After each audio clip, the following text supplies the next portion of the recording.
Some people give quietly. They do not speak loudly about their pain. They do not ask for applause. They believe that love, if given enough, will always return. This is a story about one such person. She was an old woman. Her back was bent, not from age alone, but from years of carrying the weight of others. Her hands were rough, shaped by work, washing, cooking, and endless care. And yet those hands still trembled with kindness. Every morning, before the sun touched the sky, she woke up, not because someone asked her to, but because she believed responsibility was love. She made tea for others before she drank water herself. She prepared meals she would not taste until they grew cold. She listened to problems that were never hers, and she kept her own pain locked deep inside her chest. No one called her strong, no one thanked her anymore, but she continued, because she believed something dangerous, that if she loved enough, she would never be left behind. But life has a quiet way of teaching painful lessons, lessons that arrive slowly and then all at once. This is not a story about anger. This is not a story about revenge. This is a story about the courage to walk away, the courage to choose dignity over comfort, the courage to say, "I matter too." And sometimes, the most powerful step forward is the step that leads you away. She was not born into an easy life. From a young age, she learned that survival came before dreams. While other children played, she helped at home. While others rested, she worked. And slowly, without realizing it, she became someone who believed her value came from how useful she was to others. She married young, not out of romance, but out of responsibility. Her husband was not cruel, but life was heavy. Money was always short, days were long, and rest was rare. Still, she never complained. She raised children with tired eyes and patient hands. She fed them first, even when food was not enough. She stayed awake through fevers, tears, and fear. She whispered prayers when no one was listening. Years passed. The children grew, the house filled with voices, and later with silence. But her role never changed. She became the center that held everything together, the quiet support behind every success, the invisible reason things did not fall apart. When others rested, she cleaned. When others spoke, she listened. When others hurt her, she forgave. Not because they apologized, but because she feared losing them. She told herself, this is what love looks like. But love, when given without limits, slowly changes its shape. It stops being appreciated, it starts being expected. And one day, without warning, a lifetime of giving becomes something people feel entitled to. She did not notice the change at first. It was too gentle, too quiet. A missed thank you, a cold response, a request instead of a question. But kindness, when unnoticed, does not disappear. It waits, and soon it will demand a choice. At first, nothing seemed different. The house was the same. The walls stood where they always had. The routines continued. But something had changed. Not in words, not in loud arguments, but in the air. Her children were grown now. They had their own worries, their own lives. And slowly, without meaning to, they stopped seeing her. She would speak, and her words would fade before reaching anyone's ears. She would ask simple questions. Are you hungry? Did you sleep well? Do you need anything? The answers came quickly, short, empty. Sometimes no answer came at all. She noticed how requests replaced gratitude. Make tea. Cook faster. Why is this not ready? No, please. No, thank you. Still, she smiled. Because she believed love meant patience. Because she feared that speaking would create distance. Because silence felt safer than loneliness. But silence has a price. Each day, her kindness was used without being seen. Each night, she lay awake, wondering when she became invisible. She remembered a time when her presence brought comfort, when her voice mattered, when her tired hands were held with respect. Now, those same hands were only noticed when something was missing: a meal late, a room uncleaned, a task unfinished. Her worth had become a function, not a feeling. And slowly, painfully, love became an expectation. She told herself, "They are busy. They don't mean it. This is normal." But deep inside, something began to ache. Not her body, her dignity. The house was full, and yet she felt alone. She walked through rooms she had cleaned for decades, but now they felt unfamiliar, cold. She moved quietly, as if afraid to disturb the peace, even though she had once been the peace. At the table, conversations happened without her. Laughter rose, then fell, never reaching her heart. She ate slowly, often last, sometimes alone. Food lost its taste when dignity was missing. At night, she sat by the window, the same window she once stood by, waiting for her children to come home. Now she watched shadows instead. She wondered when her home stopped being a place of rest and became a place of endurance. No one asked if she was tired. No one noticed her silence growing heavier. She was there, but not included. Present, but not valued. And that is a special kind of pain. To be surrounded by people, yet feel like a stranger. She wanted to speak. She wanted to say, "I am hurting. I need respect. I am still here." But fear stopped her. Fear that her words would be ignored. Fear that her pain would be dismissed. Fear that speaking would make her even more alone. So she stayed quiet.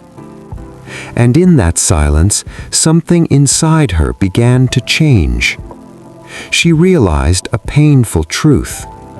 You can give your whole life to others and still be left with nothing. A house can be full of people and empty of love. And sometimes, the deepest loneliness is not being alone.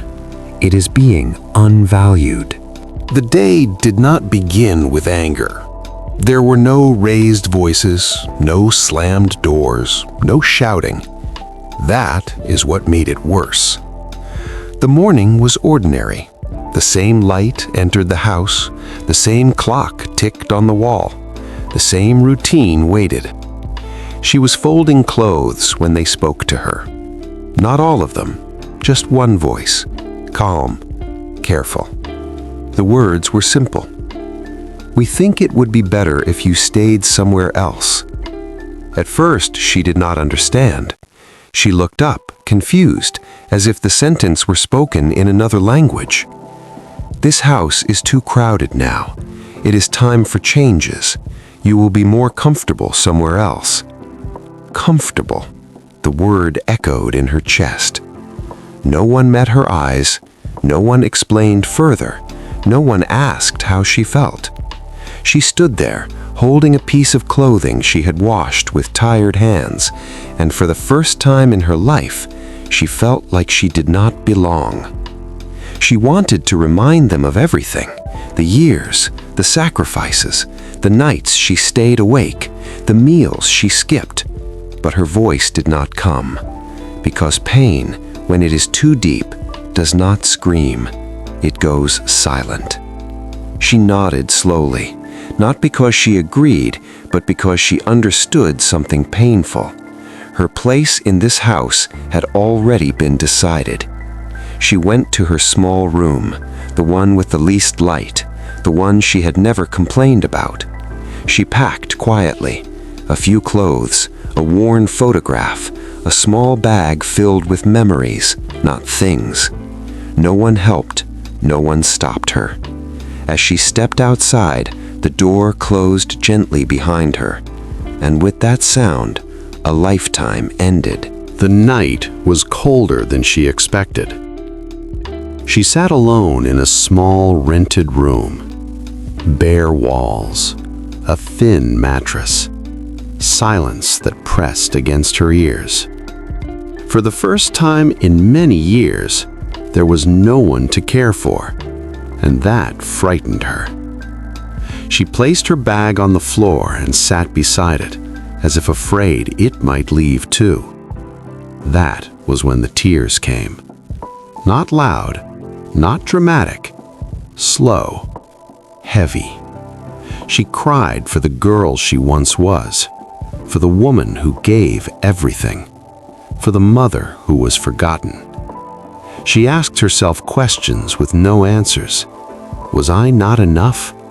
Did my love mean nothing? Where did I go wrong? The room did not reply. Hours passed. Her body ached. Her chest felt empty. But in that emptiness, a small thought appeared. A dangerous thought. A powerful one. What if leaving was not rejection, but release? She wiped her face. She sat up straight. And for the first time, she did not blame herself. She realized something she had never allowed herself to believe. Being kind does not mean accepting disrespect. Loving others does not mean losing yourself. That night, she made a quiet promise. No anger, no revenge, only distance, only dignity, only self-respect. And though she did not know it yet, that night was not the end of her life. It was the beginning of her strength. Morning came quietly. No voices, no demands, no one calling her name. She woke up in the small room, and for the first time in many years, she woke up for herself. The pain was still there. It had not disappeared overnight. Her heart was heavy, her body felt tired, but something had changed. There was no fear of being needed, no pressure to serve, no expectation to give more than she had. She sat on the edge of the bed and breathed slowly. And in that silence, she heard her own thoughts clearly. She realized that walking away had not destroyed her, it had protected her. For years, she believed staying was strength, enduring was strength, remaining silent was strength. Now she understood something deeper. Real strength is choosing yourself when no one else will. She did not hate those she left behind. She did not wish them pain. She simply accepted the truth. Some people only love you as long as you give, and when you stop giving, they stop seeing you. She stood up. She looked at herself in the mirror. An older face, lines of struggle, eyes that had cried too much. But in those eyes, there was something new, resolve. She whispered softly, "I will not beg for respect. I will not shrink to be accepted. I will walk forward with dignity." Walking away was not running. It was not weakness. It was self-respect. And with that understanding, her life began to turn. Rebuilding did not happen in one day. There were no miracles, no sudden happiness, only small steps. She found simple work, nothing impressive, nothing easy. She cleaned, she cooked, she helped. But this time, it was different. She was paid, She was thanked. She was seen. Her days followed a gentle rhythm. Wake up early, prepare simple food, go to work, return tired but peaceful. In the evenings, she sat quietly and drank tea, not because she had to serve it, but because she wanted to enjoy it. Slowly, her body relaxed. Slowly, her heart softened. She learned to rest without guilt. She learned that her value did not come from how much she gave away. It came from who she was. People around her noticed. They listened when she spoke. They appreciated her effort. They respected her time. And with every small moment of respect, a part of her healed. She smiled more. She slept better. She breathed deeper. Her life was smaller than before, but it was lighter. And for the first time, she felt something she had almost forgotten. Peace. Not the loud kind, not the exciting kind, but the kind that comes when you no longer abandon yourself to keep others comfortable. She was not rich, she was not celebrated, but she was free. And freedom, she learned, is the greatest reward of courage. Months passed, seasons changed, and slowly, life began to open small doors she never expected. She met people who noticed her for who she was, not what she could do for them. Strangers who smiled, neighbors who spoke kindly, co-workers who respected her work. For the first time, she felt appreciated without asking. It was not loud or dramatic. No one threw a celebration, no one shouted, "You are amazing!" But every small gesture mattered. A thank you, a smile, a cup of tea offered without reason. She realized that when she had valued herself, life had started valuing her too. Her days became brighter, her steps lighter, her heart calmer. She had learned a quiet truth. Kindness does not vanish. Sometimes it returns in ways you never imagine. She helped others now, not out of obligation, but because she chose to. And the difference was enormous. Her life was no longer about being needed. It was about being respected, being seen, being loved, not used. And with every small act of recognition, her soul grew stronger, her courage deeper, her smile more genuine. Far away, the house she had once called home remained quiet. The rooms she cleaned for decades felt emptier. Meals went cold. Voices echoed, but no warmth remained. Her family began to notice, not her presence, but her absence. They remembered the meals she had prepared, the arguments she had softened, the sacrifices she had quietly carried. But by then, it was too late. She had moved on. She had rebuilt. She had found peace. Regret came slowly to them.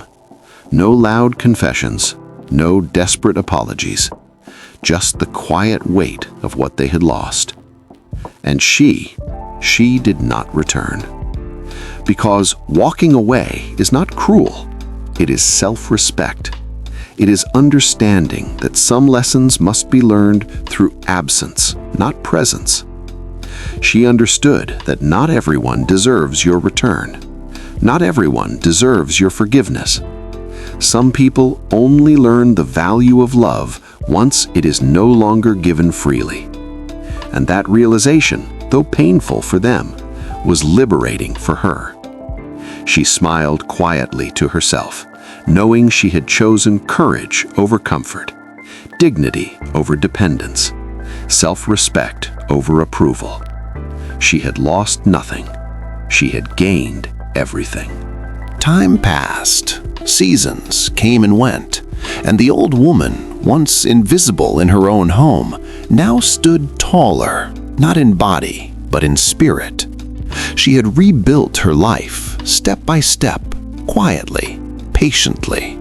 No one applauded her progress. No one called her brave, but she felt it herself. Every morning, she woke up with a sense of peace she had never known. Her days were smaller, yes, her home simpler, but her heart was lighter. She smiled without fear of being taken for granted. She rested without guilt. She laughed freely without waiting for permission. She had learned the most important lesson of all. True strength is choosing yourself. True love begins with self-respect. She had discovered joy in the quiet, in the gentle rhythm of her own life, in the dignity of her choices. The world had treated her fairly, but she had treated herself fairly, and that made all the difference. She no longer feared being alone, because she was never truly alone. Her courage, her wisdom, and her self-respect were always with her. She had been broken, yes, but from the cracks she had grown, like a tree that bends in the wind but stands taller for it. She was not only surviving now, she was thriving, whole, free, alive. This story is not just about one woman. It is about anyone who has ever been unappreciated, anyone who has loved too much and received too little in return. If you feel invisible, if you feel taken for granted, if you feel your kindness has been mistaken for weakness, remember this: walking away is not defeat. Choosing yourself is not selfish. Courage is not always loud, it is often quiet. Life will open doors when you value yourself. Peace will arrive when you stop sacrificing your dignity. Kindness will return when it is given freely, not out of fear. So look at yourself in the mirror. Say these words: I matter. I am worthy. I choose myself. And then take the first step. It may be small, it may be quiet, but it will change your life forever. Because courage is not waiting for the world to see you. Courage is standing tall, even when no one is watching. And that is the beginning of your freedom.